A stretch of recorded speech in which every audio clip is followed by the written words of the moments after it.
Well, hello everybody. My name is Gregg Powell, and I'm the principal bassist and personnel manager of your Saginaw Bay Symphony Orchestra.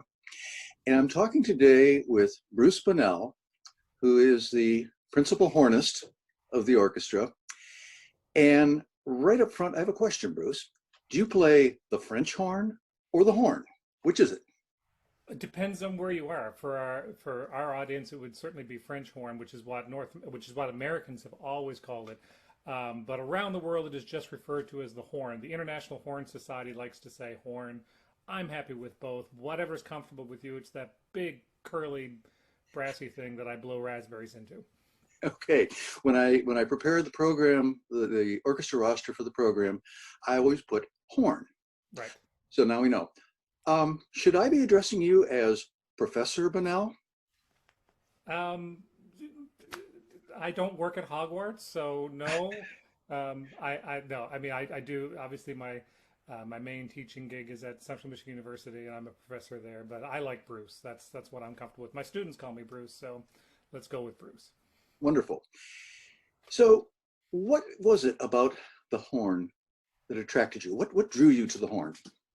It was really simple. I could not play the trumpet.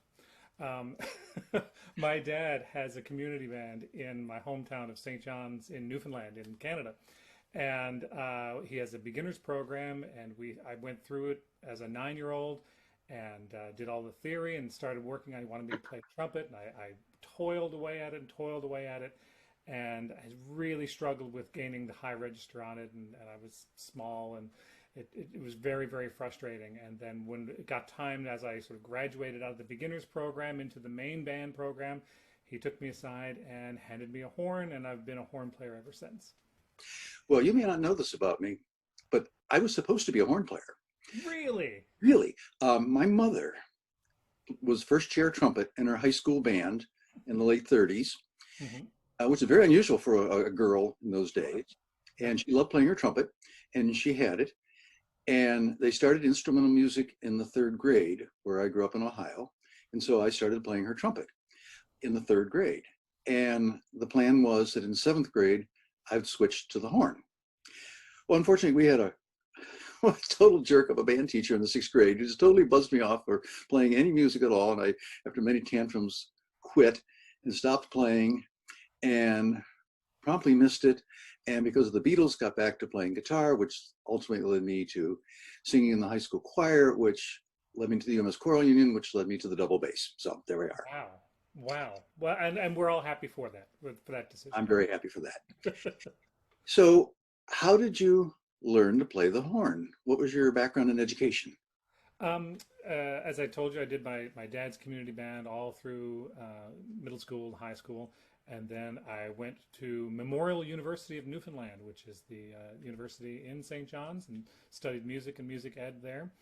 And had a wonderful opportunity my junior year to study abroad. And I went to London for a semester and studied with Richard Bissell of the London Philharmonic, and it changed everything. At that time, I was absolutely convinced I was going to be a music teacher, and I would have loved that. I think that that I think teaching has always been something that I wanted to do. But when I went to London and heard all those amazing orchestras and got a chance to work with and study with incredible people, I thought, oh, I'd really love to see if I could give this a go, with the performance thing.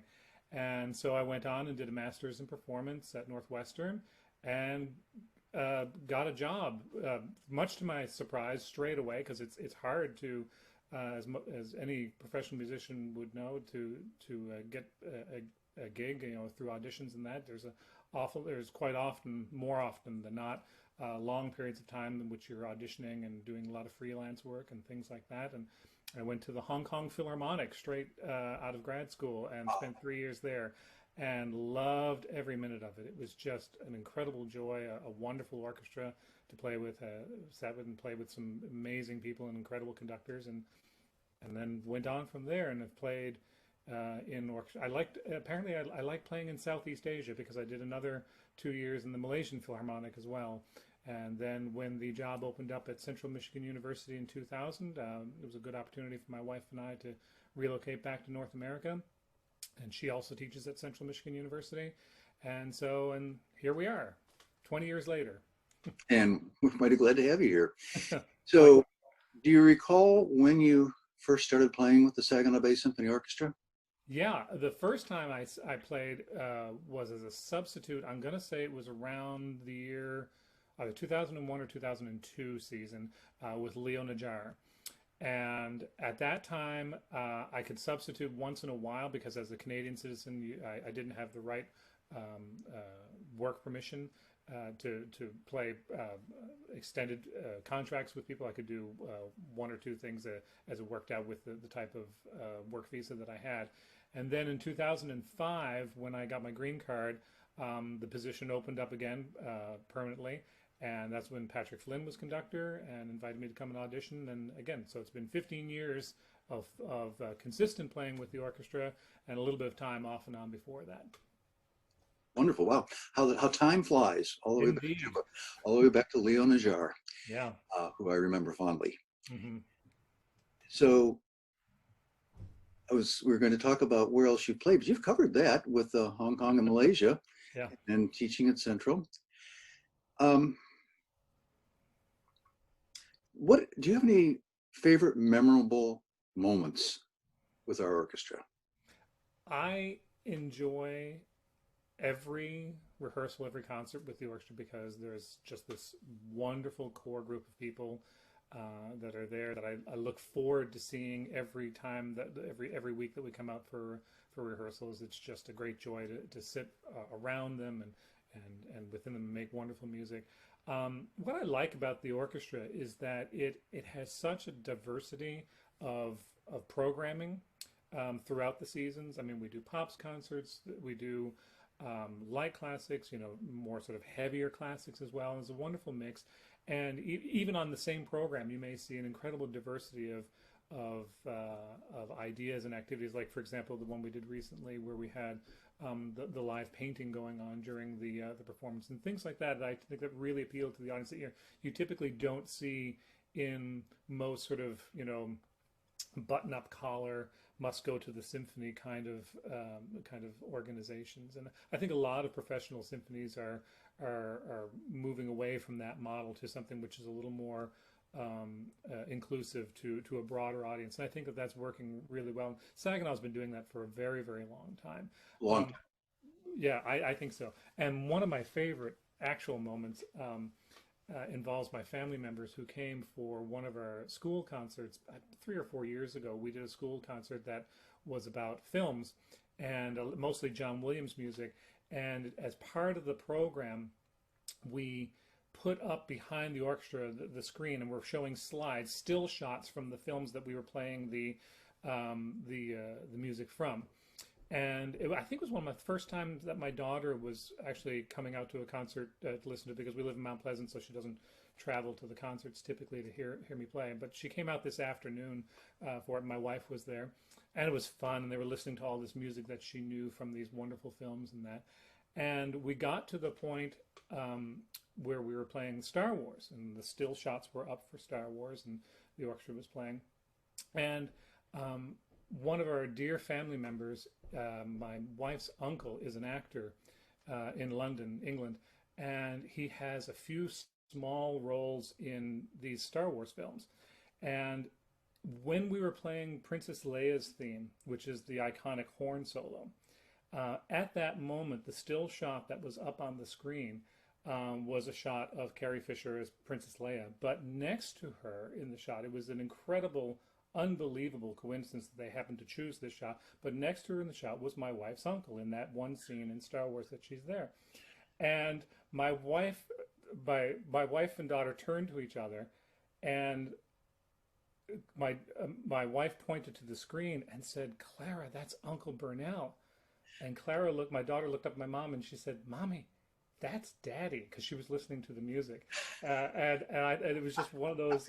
So that is probably my all-time favorite, may forever be my all-time favorite moment with any orchestra. So there you go. Wow. I'm so glad to have heard the story. So maybe our listeners would be interested to know why, when they look at the orchestra roster in the program, they typically see your name, principal horn, then they see another name, assistant principal. Hmm. And that's quite common. Most orchestras just automatically have an assistant principal horn, but other instruments, we typically don't have assistant principal trumpet or trombone. Why is there an assistant principal for the horn, and what is this person supposed to do? Okay, so the assistant principal has, it's a long-standing tradition for the horn section to have an assistant for the principal horn, mostly because of the traditional writing that goes back to the middle of the 19th century. Has incredibly taxing and very featured roles for the horn player, much more so than certainly the other brass. And that they're typically not, and this is, you know, not necessarily a hard and fast rule, but particularly the use of the horn over particularly the other brass instruments is much more challenging for the endurance of the player. And of course, having the rim of the mouthpiece on your lip for extended period of time is very tiring, even for a seasoned professional. And so the horn is also known because of this and for other reasons too, to have a little, because of the endurance factor, that it increases the propensity for errors because you grow more fatigued and that's the thing for the solos and that. So the assistant principal typically sits there and plays with the principal next to the player and plays a lot of the tutti things that go along with the rest of the section, the louder four horn parts of the piece, thereby spelling the principal player a little bit to recover the lip a little bit so that when you play something very sensitive, like for example, a classic moment is the first movement of the Shostakovich Fifth Symphony, which is a very loud, boisterous brass piece in which the horns are playing these very loud tunes, G da da da da da da da, and it's you know 3 Fs or more or whatever, and the conductor is always, you know, gesturing and asking for more volume in that.